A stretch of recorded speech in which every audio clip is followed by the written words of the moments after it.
Welcome to episode 90 of Boys Gone Wild. It's the holiday special. It's the holiday special. This is our first holiday special. And maybe our last. Maybe our last. We've had a really bad time and we've fallen out aggressively. I've not enjoyed myself here for 1 minute, and particularly when I spent my time with you. Yes, I think there's been lots of people here. I don't like any of them. Not one of them. The one I spend most of my time with, I've realised. I like the least. Yeah. It's astonishing to not get on so poorly with 12 different individuals. Exactly. But even more astonishing, my contempt and hatred for you as an individual. Yeah, that's what's so special about our friend group. It's extraordinary how we're all still friends. Because none of us seem to like each other. Not one of us. No, we are obviously joking. We are in the Cotswolds. Can we did an attempt at opening this, and can you say the word Cotswold? Cotswold. Just try say it in a sentence. It's like Cotswold, but it's a wold. It's like an ancient. But can you say it properly? Cotswold. Okay. Yeah, the Cotswolds. Okay, now say it in a sentence. Me and my friends are going to go get some semi-skim milk from the Cotswolds. That's an awfully long way to go for some milk. To the Cotswolds. It's very good.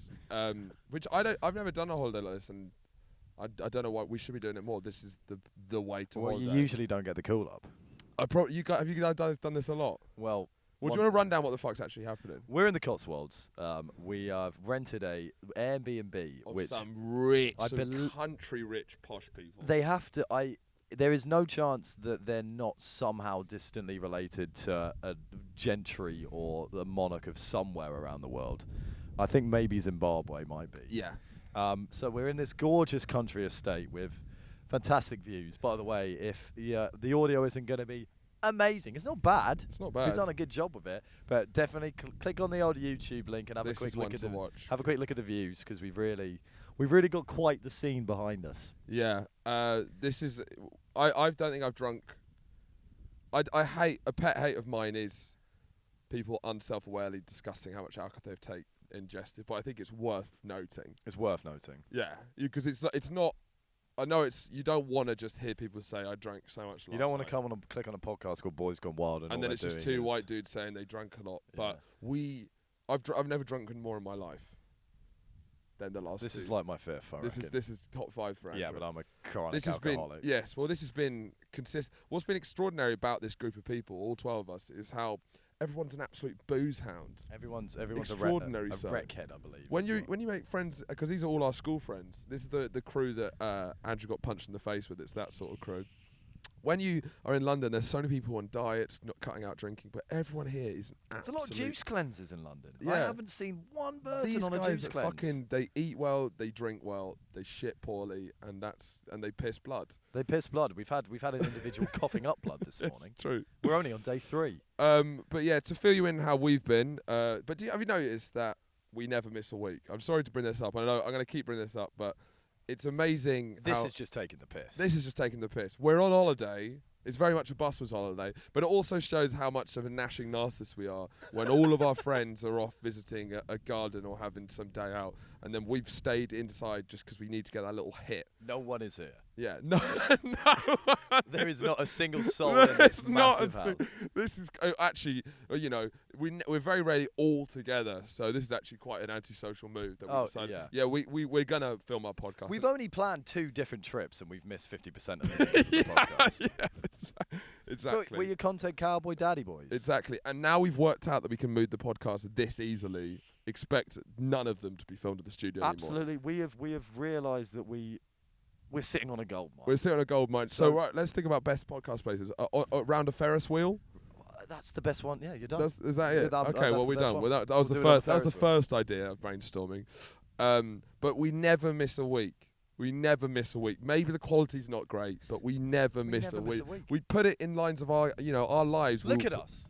Look at what's happening right now. Oh, you said earlier that you look like a 6-year-old boy, and I look like your uncle. There's been a couple of occasions recently where I look like a cat, if not Dennis the Menace, a character in Dennis the Menace. In the Beano. In the Beano. I definitely look quite Beano-esque, and you look like a smart uncle. I look like a smart uncle But who's who's made really more quite money than his smarmy. brother. Yeah, a smarmy uncle who likes to give a lot of advice to the 6-year-old boy. My dad's left me, so you're actually the one taking care of me. Yeah, but I'm giving you do look like an absolute. I look like a child. And to be fair, we were getting ready, and I just got a bit distracted. And it Yeah, wasn't that was a really- strange choice actually. Really you odd very choice. rarely wear shorts. Really and odd choice. Yeah. really odd choice. I've no idea. You were like, you told me the white tee was too much. Let's look quite good for it, and you've come out literally. I don't really know what happened on that. This is kind of part of when you're on a booze cruise holiday. Is things just occur around you, and you don't take any stock in any. I don't think I've made a single decision since I've arrived here. No. Things have just happened in front. It's of not all inclusive. But it might is. as well be. It might as well yeah, be. because the whole concept behind an all-inclusive holiday is you don't have to make any choices or decisions. When you have a booze hound house, you don't have to make any decisions because there's no consequences. That's the difference. Nothing seems to matter. Yes. And I'm not really sure how it's going to be going back to normal everyday life. Yeah. So it's been incredible, but before we arrived here, me and Andrew both decided to get haircuts, as you might want to, before seeing lots of friends. Well, these are friends who actually, compared to a lot of my comedian friends, these friends they're all good looking and they dress well. We're definitely the dancers of the group. Yeah, we're definitely, and they all have great hair, and they take care of themselves quite well. They take care of themselves. So I was like, you know what, I'm going to get a haircut. And I went to the Iranian barbers who absolutely gave me the best haircut of my life last time. I went there literally the night before we came, and I don't know what happened. Yeah. The mistake I made, and this is advice to anyone, always just don't be ashamed about showing a picture. Because I once showed him a picture of Leonardo DiCaprio, and it felt really embarrassing. Because now it's just like... That might be the lamest picture you could show. Exactly. It's so embarrassing. You've got to go better than Leo. No, because that's exactly... You've got to go for like an obscure League 2 Premier You League. don't need League to. 2 football. No, it's a private moment with please you and make your me head. look like Yeah, Leo. exactly. And then I felt like that. I felt insecure, and I didn't do it. And he fucked my hair Picture up. now. It's not... Yeah, the picture. Picture now. So my hair's not too bad at the moment, but basically he's done it so it's a nothing haircut. It's not like curtains. It's not even like short. It's like nothing. And then he gave me a mullet at the back. I freaked out. Never been more stressed in my life. I had to force BB, who's never cut anyone's hair properly, and I never let people touch my hair. Like people were like, "Oh, let's cut each other's hair," or like cut your own hair. I know that's a cardinal sin, but it was I had so little to lose. I was like, BB, you're cutting my hair. Yeah. She absolutely smashed it. Considering She did very well. I'm actually very impressed. it's impressive because you saw how awful it looked. We'll get another picture. We'll just show it again. Just back. So, let's mention that this might be a bit of we're doing our best here. There might be a bit of chop and change in here. Yeah. We just had maybe the best moment in podcast history. A chicken came and walked right up to us and had a little conversation. But then the camera had cut out. I did a whole bit about being the chicken. Yeah. Oh my God, the chicken's coming back. Come on, baby. Come on, baby. Right, he's on his way back. This has got to be on record. Come on, little baby. Anyway, so this is the chicken. This is the chicken who we've spoken to before. We've had him on the pod, but it wasn't recording the video. So, it really doesn't work as an audio experience when you have a chicken on the pod. It's very much a visual thing. Yeah. So there's 4 chickens here, and I don't think I've seen any more brazen chickens in my life. I've not seen many chickens, granted. Yeah. I knew that's what you were going to say. However, this lad seems to be inquisitive yet friendly. Yeah. To the point where it's kind of rude. Yeah. It's I at first I like the brash cocky thing, but now it feels like it's the level of disrespect is almost too high. It's borderline I contempt. I wish that he had more fear towards us, and also if he cleaned his bumhole. We were talking about my shitty slid. I had an awful haircut, thick at the back. Luckily, BB cut it, did a great job. Andrew also got a slid where he looks like a medieval king, and we had a recent photo. Well, so did we hear the horse thing? So there's 2 horses down there. I believe they're part of the family, or then we are just approaching 2 random horses. However, on the first day I came down, gave them a hello because they look regal and they soothe me in these dark times. However, I was having a lovely time, and then Max came over, our friend. We then get a lovely picture of the 2 of us with the horses. You can see that now. We came back in and shopped it around a bit, showed everyone about, my lovely wholesome There's time. rare moments of levity in Andrew's life where he's really quite sincere about a wholesome moment. They don't come. They don't come often, and most of the time they involved horses in some regard. Like, it's because when you're that close and you're having a genuine experience with such a magnificent beast, that's a rare occurrence. Yeah. So I was shopping this round. Everyone was, feigning over it. They were loving it. Yeah. I then arrive at Phoebe, and she goes, "Oh, Max looks really great. Who's that woman he's with?" I go, well, Phoebe, that's me, isn't it? That's me. And she, what? I like how Oh my God. I like how you can fully admit that you fully were like, I'm hurt, but what you've said is true. What you've said is the problem is, if we look at that photo again, get it up here. Yeah. What her defence is, and there's some fairness in this defence, is that it seems that my hair and the horse's hair have become melded into one. So it does look like it's a woman, potentially a woman or a man with long hair. But the However, further point, however, Phoebe has said to me before that I do look a bit like a lesbian, and the problem is that it's kind of true. That's a sad thing, is that Andrew, I don't know how I haven't picked this up, but since he's told me that Phoebe said that, I can't really unsee it now. Andrew looks like a lesbian academic. He looks like a very high IQ lesbian academic. He looks like Judith Butler. He kind of looks like he's doing gender studies. Incredibly quick-witted, very high IQ. Has a lot of issues with masculinity and the patriarchy. Absolutely. But is very smart and well-spoken about it. I see my lesbianism I would get as very such. I see it as I'm not quite comfortable with either genders. It's a and spectrum, I don't feel as you would comfortable say in as your I have been saying. And I don't quite feel comfortable with the vagina I was born with. Yeah. But I wouldn't want a penis. Yeah. That's what I look like. I look like someone who's not comfortable with a vagina or a penis. So it's always nice to see your home friends to remind you, because your home friends, they've known you and they know you better than a lot of people know you. Yeah. Just because I've been with people here when I was like 6 years old, so they've seen everything. You can't hide from it. Yeah. But unfortunately, instead of them really diving into like, oh, this is how he's changed, we're talking about my emotions, maybe my personality, most of it revolves around me looking like a lesbian. It's true. Because we both had bad haircuts. It's maybe harder to see, but there, it's a bit. So one of the biggest troubles of moving to London is that it's a scary place, and one of the places that you can feel the most safe in is your local barbers. I've grown up with my local barber back in Hassocks, and now I've suddenly been chucked into this big city and I've got to find someone new. I finally found him, Ali. He's a great guy. He's a Muslim, and what my favourite thing is about Muslims, I'm going to nail my colours to the mast here. My favourite thing about Muslims is whenever you see them, they always ask about your mother and your father.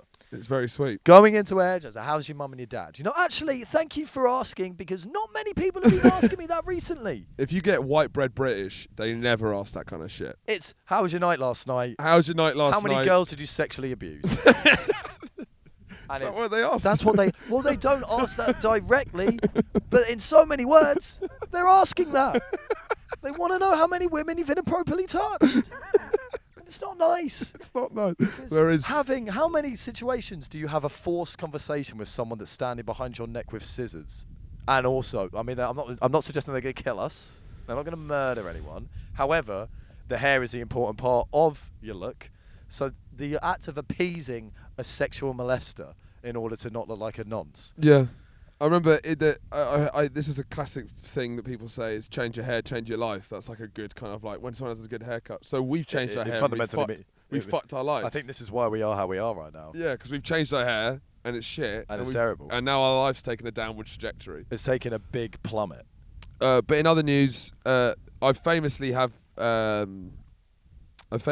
had a huge lack of arse, where Andrew's had quite a perky little bum. Let's be clear on that. So you've been a flat iron board. Yeah, in unbelievable. Your bum. You've had Horatio hasn't got much. I had such little junk in the trunk. It was almost absurd. It was like a sheer cliff edge. But recently, I've started hitting my mid-20s and my metabolism has slowed down, and I'm finally putting some weight on. So you think all of that fat's going straight in the booty? I hope I can store it there like a chipmunk stores nuts in his cheeks. Well, I mean, it's the perfect. That's why I want that. That's why I want the juice to go. But I'm getting a bit of a belly as well, so I want to make sure it all stays in the bunda. But I'll give everyone a bunda check. Let's bunda check it. But bunda check. if you're on the Spotify, go and quick check out the bunda. So just the thing is, you're not very good at advertising the bunda because you don't have any hip movement. Really stick it out. I can't. Give it a feel. So it's so much better than it used to. It used to be, there's a lot more heft to it. It's one of those. It's one of those bundas where, in historically, Horatio's bunda, whenever you touch it, you're hitting bone a lot quicker than you want to be hitting bone. And now it feels like you can at least put it on one of those deli weights. You know, when you're weighing out meat. Yes. And it would actually register. It would register. We've been famously smug about our metabolisms as well. Yeah. So, but it's gonna. But we also knew it was gonna happen. Yeah. That the smug, skinny boys with high metabolisms, it will disintegrate, and until we both look like fat lesbians. We're gonna be fat and bald. Let's be real now. This is the best we're gonna look. Okay, I'm gonna say something I haven't told anyone yet. What? Because it's actually terrified me. Go on. We all know from regular listens to the podcast that my biggest fear is going bald. Yeah. Ali, my barber, asked me what shampoo I'm using. I don't know the name of my shampoo, which is never a good start to these conversations. No. He then says, you should start using argan oil because it's getting a bit thin at the front left. Oh. Now I trust Ali. He asks about my mother and father on a regular basis. Well, of course he does, because he wants to try and soften the blow. Maybe he's trying to ascertain my genetics to see how much of the. How's your mother and father? Because Bill's got a great head of hair. Bill has a great head of hair. But your mum's dad is the baldest man who's ever lived. All the Bowleses are bald to fuck. They are maybe the baldest family I've ever seen in my life. And when you're growing up, I'm not going bald, man. No, that's the right attitude. I won't even let it happen. Look, I am worried about going bald, and I was fine. I'd made peace with it. You're definitely going bald. I made peace with it. I made peace with it. Yeah, I'm proud of you, man. I don't think the thing is I have no thinning of my hair. There's absolutely no thinning of my hair. Very thick. It doesn't thin out at all. I just have a ridiculous hairline. I don't think mine is either. I think Ali has done me dirty. He's trying to. I mean, would we both be funnier if we were bald? Of course we would. Do you think we'd be funnier? Croatia would be. But I don't know. Do people like it for the boyishness of us being like? There's a difference because we think we'll be funny if we're bald and fat. But do you think anyone who actually likes our comedy, do you think it's slightly it's like a bit fun and cheeky because we've got hair and we're young? Do you think some of our jokes, if we were fat and ugly, and look like shit, do you think? I don't think mine would. I don't think a lot of your kind of quite aggressive humour. Yeah, a lot of my aggressive, a lot of me being a sex addict and yeah. having like even a modicum, a modicum of sex appeal, just a modicum, just a little. I just don't think it has the same sort of charm. Like we've always said, at least if we get bald and fat, we'll be funnier. Yeah. But I just think it'll make us more unlikable. And we're not, likability isn't our big selling point anyway. That's not why people are here. It's not our strong point. No, it's not. They're here for fire takes. Well, imagine the year in which we both go bald and then people stop finding us funny. Oh, at the same time. I think I'd kill myself. I'd help you. Yeah. You'd stay alive though. I'd stay alive. One of us has to One of us has to soldier on. Right, I'm going to share a story. Go on. And what has astonished me is this story has not. I've remembered. So it happened on the first night we got here. It happened on Saturday night. We're here with some We've got a lot of mavericks in this group. There's not much consistency in rationality. Yeah. So we've got some real. Max and Paul especially, who were there when Andrew got punched in the face. They are wonderful because they constantly surprise. It's those type of people who it's like there's kind of generic odd, and there's people where you can't know what they're going to do next. Exactly, and this is the reason why this story is mental. And it happened on the first night, and I kept retelling it because I don't think we're appreciating enough what the fuck actually happened on that evening. But because Max is such a loose cannon, it means that people expect the unexpected, to use a cliche. However, we are in this very posh house, as we've spoken about, and therefore there are a couple of swords hanging about. It's what happens. It's what happens when you're fucking with the gentry. You're gonna get nipped. We're all trash. However, Granny has been a lovely addition to the holiday. She is the mother. Andrew brought his nan. Oh, I brought mine. There was some resistance at first. She said, "Is she Is she going to be able to maintain our drinking lifestyle? It was weird because we all kind of agreed not to bring boyfriends or girlfriends because we're all old school friends. Then Andrew, But I could bring my nan, sure. What do you mean? What do you mean I can't bring my nan? Why can't I bring my nan? Because I'm not allowed to bring my boyfriend. Well, you've been together for like 2 weeks. She gave birth to my mother. Don't get it, man. Number of fantastic personalities on this holiday. I think the champion of which is Max. Yeah. Max is the man who I got into the park altercation with. His main thing that he does is he will all be having a lovely time and he'll disappear for some hours on end. To the extent that we were playing 40-40, he went off and hid and he never came back. And he was the decider. We had 3 each on each team were back and we were sat there waiting for Max. And there was, as soon as everyone else got back, everyone was ready to call it because there was just no expectation he was going to arrive. This is the kind of guy he is. However, we arrive on the first day. There's lots of different paraphernalia around the house, including a rake and a sword, both of which Max decided he was going to practice his fencing and javelin with. We were in there watching the cricket final of the 100, the big 100, and he was outside practicing his. Sorry, it's been a long week. He was practicing his javelin throwing outside in view of the window. I then see he then takes out his sword and he starts swashbuckling. He's practicing his fencing techniques. Now, an important part of the story is Granny lives just there. So Granny's the person that's taking care of the house. She's the mother of the person who lives in this house. And there's a house just a stone's throw away over there. Now, Max gets lost with his sword at one point. He wanders off and finds himself at a house that he thinks he should be in. He walks into that house and draws his sword out because he still thinks he's with his friends and ready to do a joke. And so maybe me or Horatio walk in and go, ha ha, oh, Max. However, Max was in Granny's house. Max was not in the house we were meant to be in. Max had walked in to an elderly woman's house with a sword drawn and ready to go. Granny hears this kerfuffle, comes down, turn the lights on. Max greets Granny there with a sword. I want to stress this, a full-length sword. Granny goes, shock, I just presume, just looks shocked. Max then goes, I'm really sorry, I'm not meant to be here, and then sheaths his sword. And you're upset they didn't quite get the reaction you wanted. It is extraordinary. I think that is the funniest thing that's ever happened to anyone I know. Do you think? He broke and entered into an elderly woman's house with a sword. He then apologizes, the act of apologizing and sheathing a sword with an elderly woman. That Granny's reaction to it was astonishing because anything other than calling the police is an amazing reaction to that. Like, maybe she might have loosely recognized him, but for her, she's in there. She knows she's got some people staying in her daughter's Air BnB. However, you don't know us well enough to not be terrified when a stranger walks into your house with a sword. Yeah, it was extraordinary. It was like she'd had it before. It's a full-length sword. It's true. It is very true. The problem is people aren't reacting enough to this story because they don't. Max is expecting the unexpected to such an extent that we can't react to a story where he's broken into an elderly woman's house with a weapon. Yeah, it does put something on Max's personality that there was so little reaction considering how so much. little. Yeah. Everyone did well to get like a moderate laugh out of it.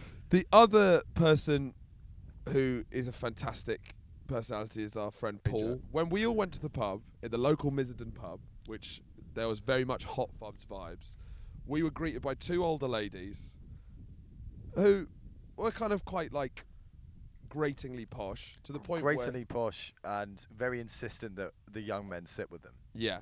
We all left, Paul stayed, obviously got with one of them. Yeah.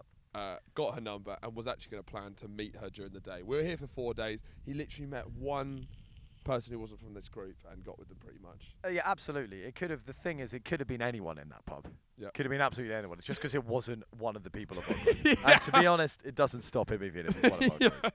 And that's why you love him.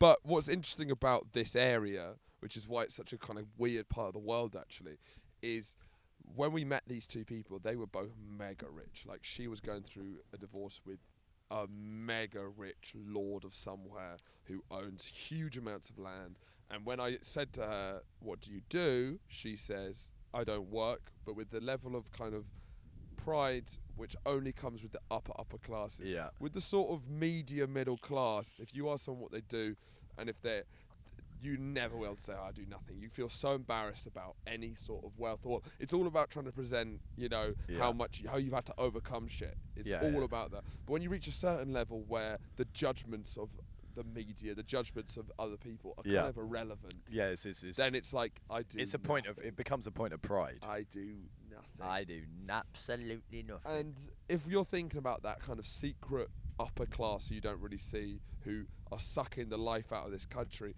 we're in the heartlands. It's quite interesting being here. We're in Gloucestershire, in the middle of nowhere. When you think rich people don't actually live in London. Rich people live away from poor people. Oh, that absolutely, is it. yeah. So this is like a small community of mega rich people, and they just live in this idyllic place away from everyone else. Away from and the this riffraff. is actually where the seat of power is. This is where the real, those kind of like old money land who own like nearly all the land in this country is owned by like, I don't know, 12 I think all of the people. land is here. All of it. I think it's all here. Yeah. I've never seen this much land. Yeah, there's a lot of land here. There's a lot of land to go around. But yeah, the habits of this class, it is quite strange being allowed in. But I don't know why these people are Airbnb-ing to us. Well, that's what I was going to say. Part of it is it really gives the class divide quite stark expression, because we can afford this house if there's 12 of us living in it, and we can do it for 5 days, whereas this is their family home. Yeah. And like this is, I mean, it's ginormous. And what I was going to talk about is the difference between the upper and the upper middle class. And something I've noticed Carry on. Something I've noticed a couple of times. Finally, some peace and quiet. It's just me, for the first time. Let's get Andrew Kerwood's thoughts on the matters. What I've noticed, the biggest difference between the upper and middle class is the upper class's ceilings are really low. Every time I've been in any kind of this manor or something like that, their ceilings are so low, and the only thing I can put it down to is years and centuries of inbreeding. And they're all really... What do you think? It's because they're stunted growth? They're stunted growth, because Do you think that's why the upper class is... The house is gorgeous, but I could not live here. Okay, yeah, I am fed up with hitting my head on things. Okay, well, that's the obvious reason is because how old the house is. But I like the idea that it was custom... Look, I hear you. But the more obvious reason is the centuries of inbreeding. The centuries of inbreeding means they're all squat little dwarf people. Correct. Who've had a huge genetic mutations due to the literal centuries of inbreeding. Centuries of inbreeding. So they're just squat little fellas. There's waddling around. women. And women, but it's indistinguishable. They've all got beards. They've all got beards and tits. And they're all 4 foot. Yeah, they're all 4 foot, clearly. When have you actually ever seen an upper class person? You don't. You never actually see them. You never actually see them. Yeah. Another comment on what really is upper class, it seems, is no locks on toilet doors. Let's get into that. Because I notice, I've seen it in a couple of houses, but in huge houses or with these kind of houses where where the parents aren't divorced, there's like a big family vibe. They think they're above shame. They think it is. It's one of my pet hates when I go to a friend's house. Normally, if it's a fancy house. And they go, oh, we don't really do locks here. What do you mean? What do you mean? What do you mean? That's not cute. Locks? I don't understand it, especially when there's toilets. This is my worst bit. When there's toilets and the door's too far away so you can't reach it. You bang on. And because they're so rich, the toilets are so fucking big, then most of the time you can never reach them. The feeling of stress when you're trying to eke a shit out and you know that at any moment they can burst through the door, and also often the doors open outwards. That is, You've got no hope. Imagine that. You're taking a shit, you see someone go, all you could do is like that. That is... That's just, we don't really do... Why not? Locks are so simple. We don't really do locks in our house. Why would you not? Why would anyone not have a lock on that? We're just really comfortable with If walking into each other's you live shitting. somewhere where you literally cannot afford any more thing, I could maybe understand that it's like literally there's just... Even though that is the most obnoxious thing a house can do. They can afford 12 bedrooms. What it does is it implies that we're such a close family that we can watch each other poo. No family should be that close. Family should be that close. However, what family would be that close?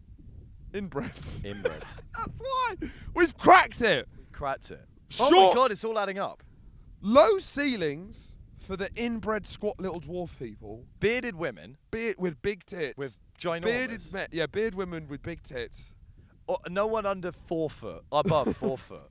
And then it doesn't matter if you see your brother having a poo because you had sex with him last night.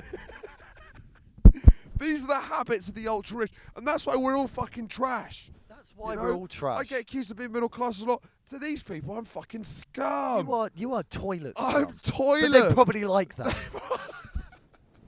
They probably like that. We're toilet people. We're toilet people. We're toilet people in the sense that we like a lock on our toilets. That's what we're toilet people. These people are worse than toilet people because they only put locks in their fucking door. Because although you can only ever visit a house where they don't lock the bathroom.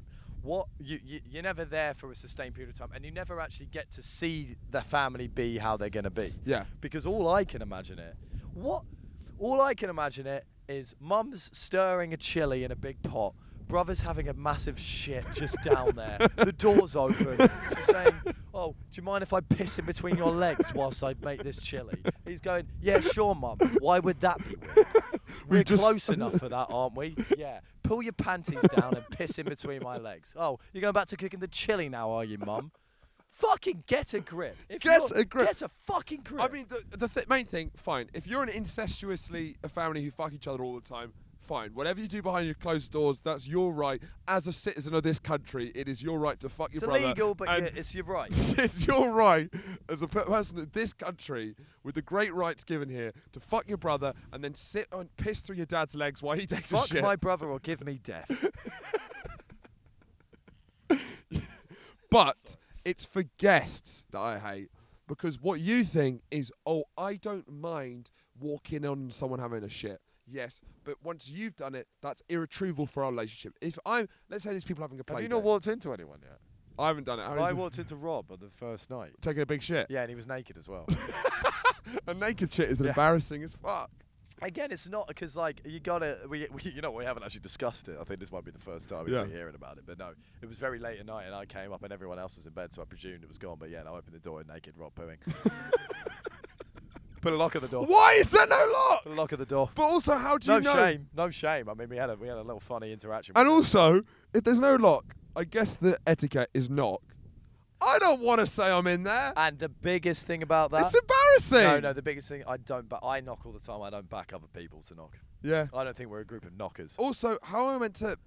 Sorry to be graphic. How am I meant to shit out my arse when it's so tense that it won't open because I'm so nervous someone was going to come through? That says a lot more about you than it.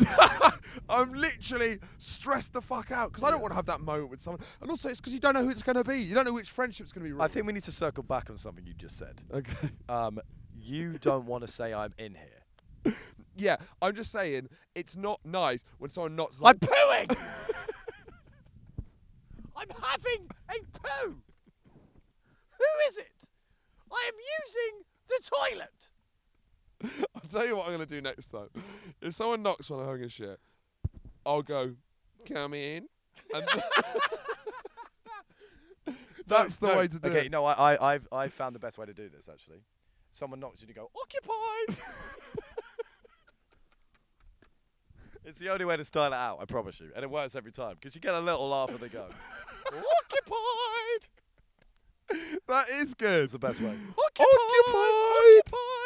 That is excellent. Yeah, it's the only way to do it. And it saddens me that I've had to develop that tactic just of having been to a couple of houses where they don't knock the door. I think the best thing, you're absolutely right in saying, great, if you want, you have a God-given right to fuck your sister. However, think about the guests that are coming over. Yeah. Can you imagine? These are the upper class are dinner party people. Yeah.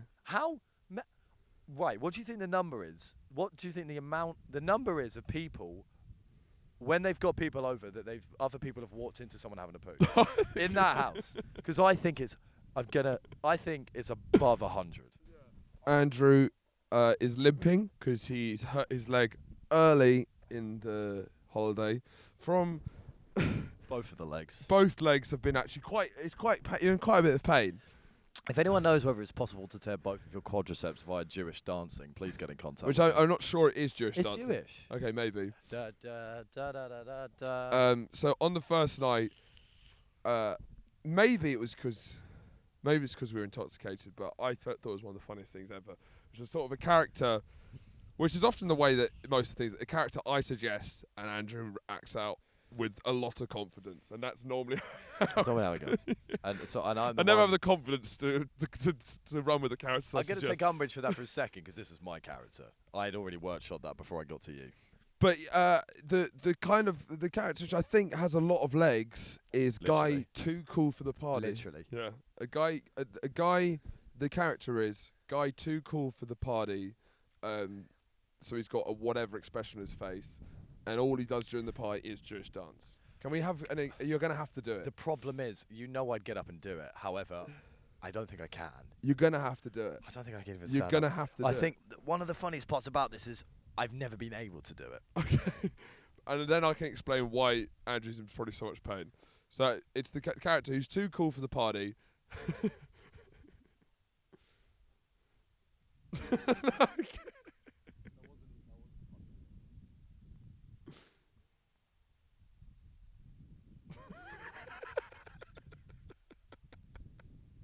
It needs to be the setup of whatever.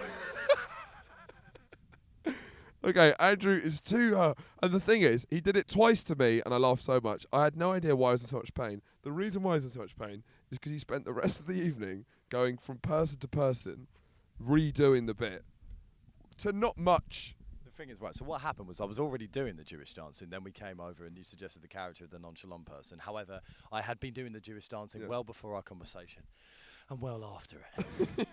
A long time after it, and... It's absolutely cunted my knees. Yeah, there's been a lot of injuries. It's fucked. As in, it's an absolute travesty to walk up and down the stairs. Mm. I honestly, they're pretty fucked, man. I'm not sure I'm ever going to come back from it. Is it just from the Jewish dancing? Absolutely, it's from the Jewish dancing. We've come to the end of the holiday special.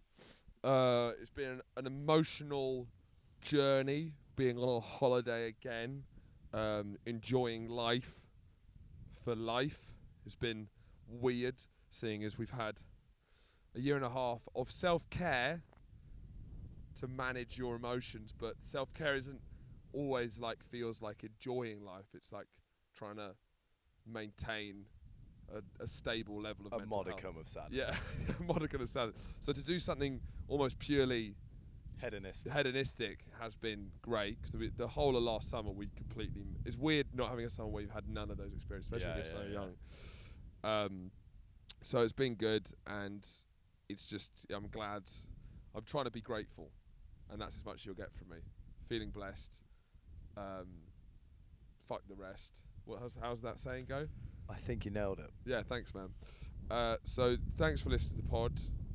Thanks for subscribing if you do, and I hope this edits together all right. I think it will edit together just great. Keep it swave, keep it swanky. Keep it swave.